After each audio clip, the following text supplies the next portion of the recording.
Hello everyone, welcome to the lecture 4 on the series Respiratory Physiology. So in this class we are studying on the carbon dioxide transport. So in the last class we had discussed about the oxygen transfer mechanism inside the body. So in today's class we are concentrating on how the carbon dioxide that is produced in the tissue moves out to the external environment. So in the sequential steps, the first point to be remembered here is that the carbon dioxide transport follows the upward cascade mechanism, or it is the uphill movement of the carbon dioxide. So whatever the carbon dioxide, for example, if you consider this as a tissue, so the carbon dioxide that is produced due to the cellular metabolism inside the tissue will move from the tissues to that of the venous end of the capillaries. It is moving from the tissue towards the venous end because of the concentration gradient. Here again the point is that the carbon dioxide also diffuses from the area of higher pressure to that of the lower pressure. Therefore, the pressure or the partial pressure of the carbon dioxide inside the tissue is about 50 mmHg, or for calculative purpose we take it as 46 mmHg, which is more than the partial pressure of the carbon dioxide that is present in the venous blood. It is around 45 mmHg. Therefore, the carbon dioxide that is produced easily diffuses into the interstitial space. It enters inside the capillaries and it is carried, and if you see the partial pressure of the carbon dioxide in the alveolus, it is about 40 mmHg, which is much more lower. Therefore, the carbon dioxide will move to the alveolus. So from the alveolus, whenever there is an expiratory mechanism or whenever there is expiration, it moves out to the environment. Therefore, the movement is in the upward cascade level. Therefore, it is referred to be as uphill movement of the carbon dioxide. So if you look at the exact mechanism how it moves, so whatever the carbon dioxide that is produced, so if this is a tissue, whatever the carbon dioxide that is produced in the tissue due to the cellular metabolism first diffuses out.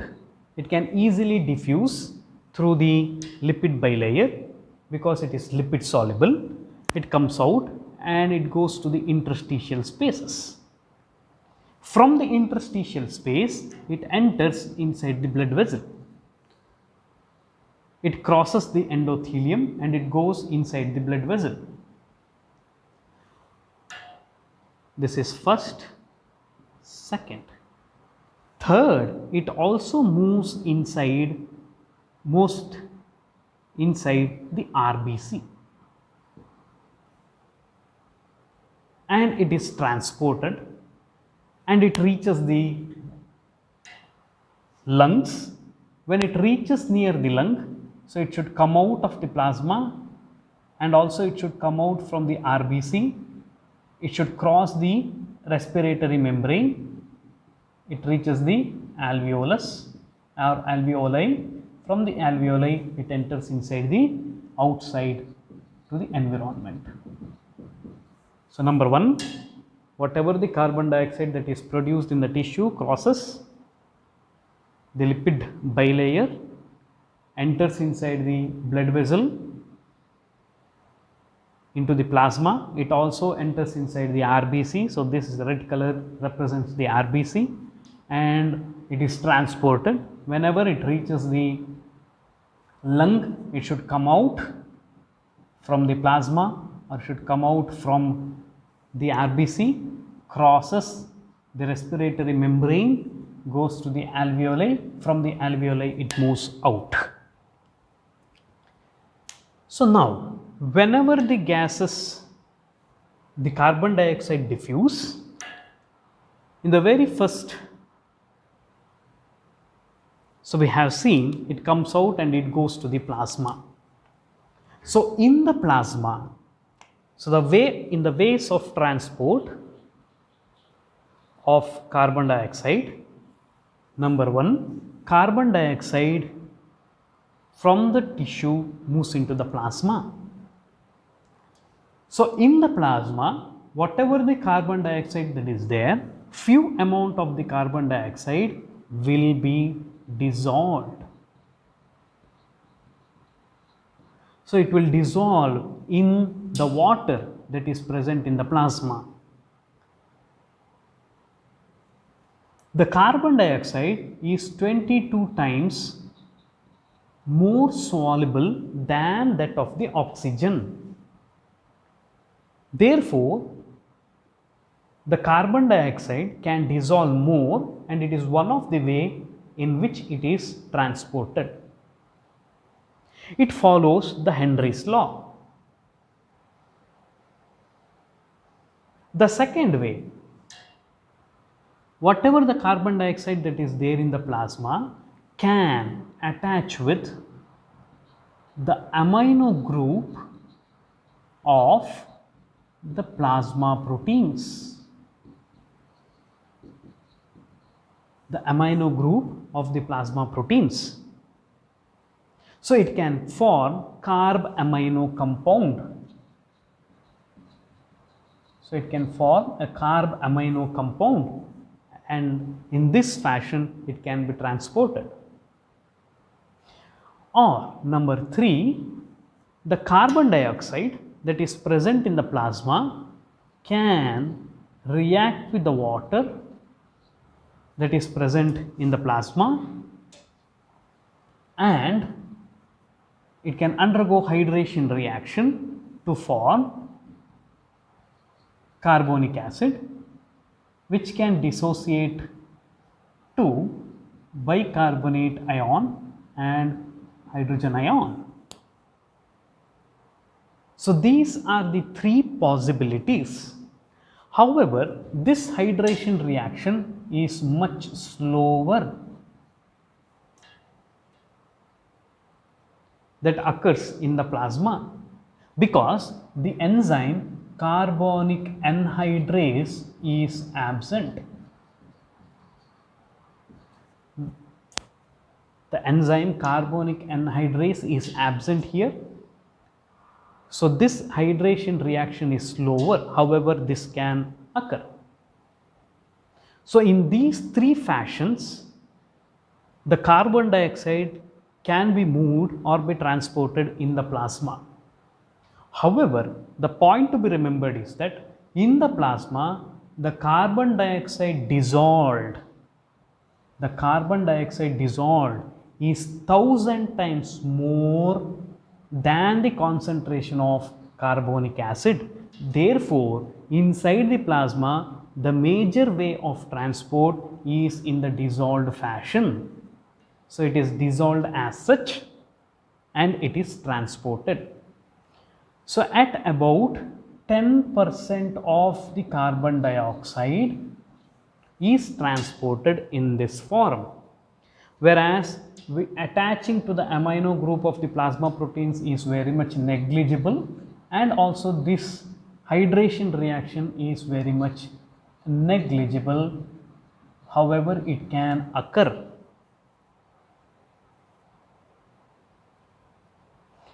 Next, whatever the carbon dioxide remaining enters inside the RBC.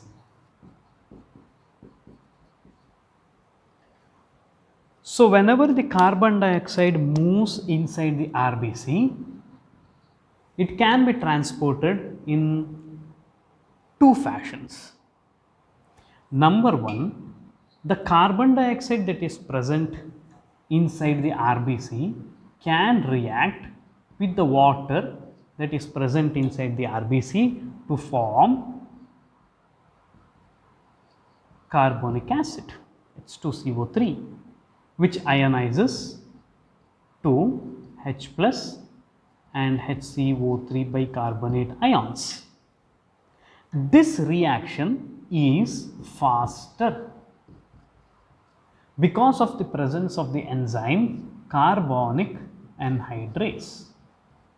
So, carbonic anhydrase increases the rate of the reaction, the hydration reaction. It may be in the it can act both in the forward direction and also in the backward direction. But inside the RBC, during the transportation of the carbon dioxide, the forward reaction is favored. That is, the carbon dioxide will dissociate into hydrogen and bicarbonate ions in combination with the water. Here the point to be remembered is the bicarbonate and the hydrogen ions should be constantly removed, because this reaction is a rate limited reaction. Therefore, the removal of these two ions is most important. Therefore, whatever the bicarbonates that are present will move out into the plasma. So, in exchange for it, to maintain electrical neutrality, whatever the chloride that is present in the plasma gets in. This phenomena, in which the bicarbonates are moved out from the RBC to the plasma and the chloride getting inside to that of the RBC, is called chloride shift, or it is also called Hamburger's shift.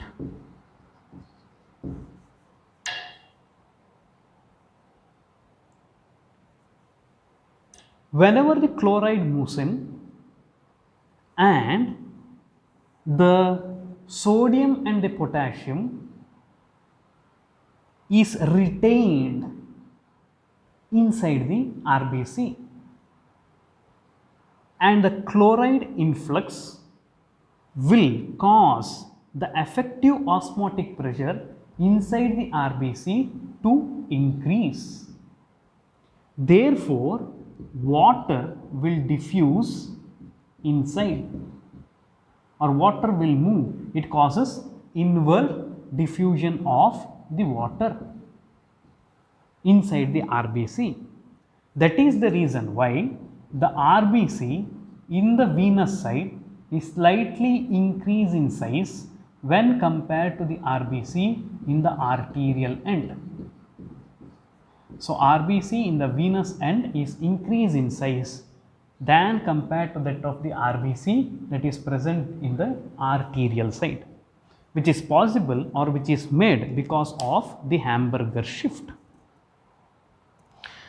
So, this hydrogen ions which are formed, they will attach to the negatively charged amino acid like glutamic acid, aspartic acid, which binds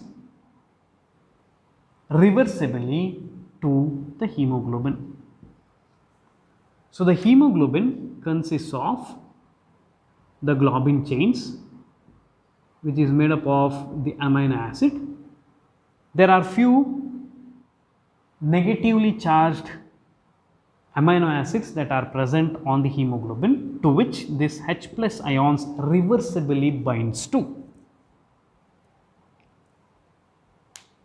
So, this is one of the way in which the carbon dioxide is transported. That is, the carbon dioxide is converted into the bicarbonate, which is thrown out to the plasma. This is the major way of transport of the carbon dioxide, that is in the form of bicarbonates. Up to 70 to 80% of the carbon dioxide transport is in this fashion or as bicarbonate ions. The next way in which the carbon dioxide is transported is again inside the RBC. So, inside the RBC, the carbon dioxide binds with hemoglobin. So, the hemoglobin do have the terminal amino group,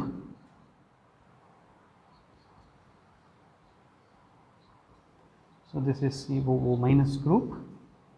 Okay.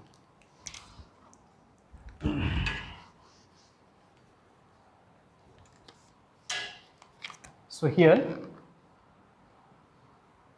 the hemoglobin molecule has got a COO minus and a terminal amino group to which the carbon dioxide attaches, and it forms NHCOOH, and it is transported in this fashion, which is called carb amino hemoglobin. Carb amino hemoglobin. About 10 to 20% of the carbon dioxide is transported in this fashion. So, overall, if you look at how the carbon dioxide is transported, the ways of transmission of the carbon dioxide. So, whatever the carbon dioxide that is produced in the tissue goes to the plasma. In the plasma, it gets dissolved in the water. So, about 10% of the carbon dioxide is transported in this fashion. Other than this, a very negligible amount of carbon dioxide can bind to the amino group of the plasma proteins to form carbamino compounds, or it can undergo hydration reaction, which is slower. Therefore, the major way in the plasma is in the dissolved form, which constitute for 10%. The second way is inside the RBC. Inside the RBCs, there are two ways which can be transported. Number one, it forms the hydration reaction and it is converted into the bicarbonate ions, and it is shifted to the plasma through the Hamburg's or chloride shift. About 70 to 80% is formed in this fashion. The second, it can combine with the hemoglobin, which forms carb amino hemoglobin. At about 10 to 20% of the carbon dioxide is transported in this fashion. So, now we will see what happens when it reaches the lungs. So, these events occur in the tissue level. So, whenever it reaches the lung, all the reactions are reversed back. That is, number one is the dissolved oxygen, whenever it reaches the lung, the carbon dioxide that is dissolved will pass through the alveoli because of the concentration gradient. Whatever the amino group attached carbon dioxide will detach, and the carbon dioxide will move to the alveoli.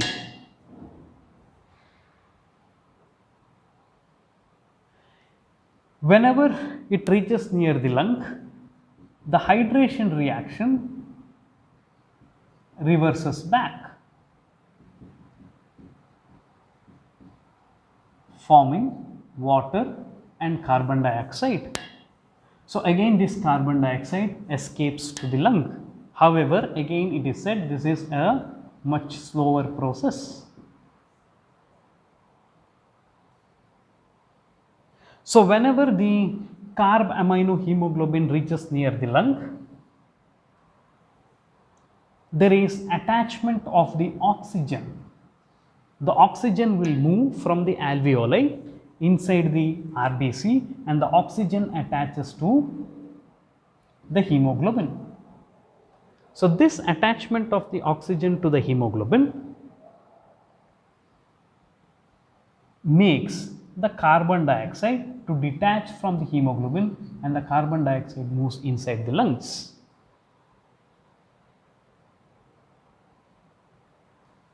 The attachment of the oxygen to the hemoglobin also makes the hydrogen ions to detach from the hemoglobin. So, whatever now attached to the negatively charged amino acid gets detached. So, this hydrogen molecule that is detached reacts with bicarbonates to form a reversible reaction. So, it forms carbon dioxide and it moves to the alveoli. So, whenever this reaction is formed,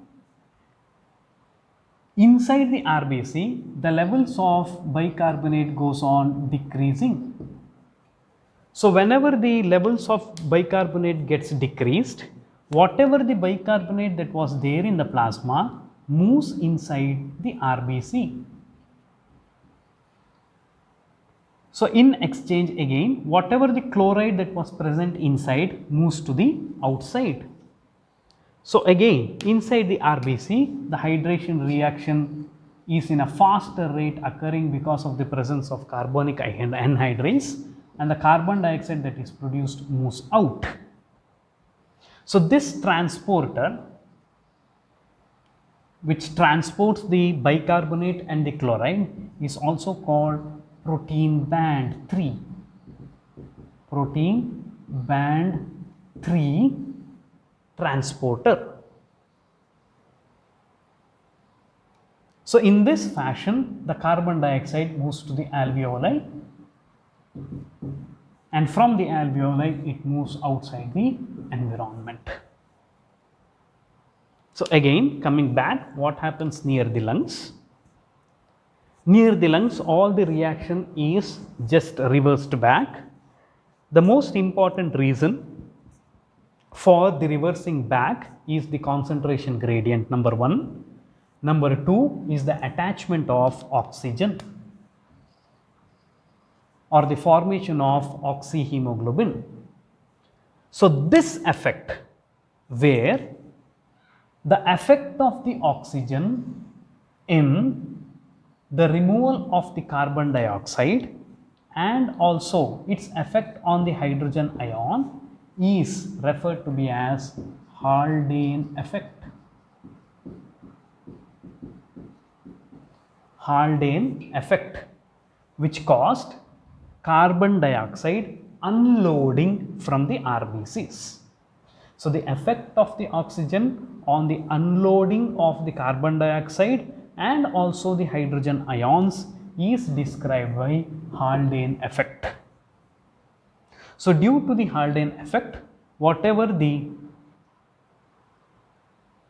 carbon dioxide which was there in the bicarbonate form was converted into carbon dioxide by the reverse reaction which is favored near the lungs, whereas the forward reaction was favored near the tissue. Now, here the reverse reaction is favored, therefore, the carbon dioxide moves out to the alveoli. So, this is the way in which the carbon dioxide is transported inside the body.